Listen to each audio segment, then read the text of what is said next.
Pancreatic cancer ఒక్కసారి నిర్ధారణ అయిన తర్వాత దీనికి ట్రీట్మెంట్ ఏ రకంగా ఉంటుంది అంటే, hi friends, myself doctor Rohit, consultant surgical gastroenterologist, GI cancer and HPB surgeon.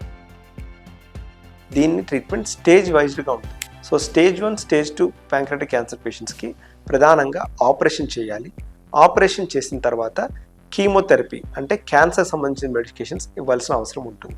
ఈ స్టేజ్ 1, స్టేజ్ 2 ప్యాంక్రియాటిక్ పేషెంట్స్ అందరూ కూడా డాక్టర్ని సంప్రదించే టైంకి జాండీస్ శాతం నార్మల్గా 1 కన్నా తక్కువ ఉండాల్సిన పేషెంట్స్ 15, 20, 25 పాయింట్ల జాండీస్తో మన దగ్గరికి రావడం జరుగుతుంది. వీరికి ప్రధానంగా జాండీస్ తగ్గడానికి ఈఆర్సిపి అనగా ఎండోస్కోపిక్ రిట్రోగ్రేడ్ కొలాంజో ప్యాంక్రియాటోగ్రఫీ అనే ఒక పద్ధతిలో నోటి నుండి ఎండోస్కోపీ అంటే ఒక ట్యూబ్ వేసి దాని ద్వారా లోపల ఒక పైప్ పంపించి ఆ పైప్ ద్వారా ఫస్ట్ ప్రధానంగా జాండీస్ని తగ్గిస్తాం.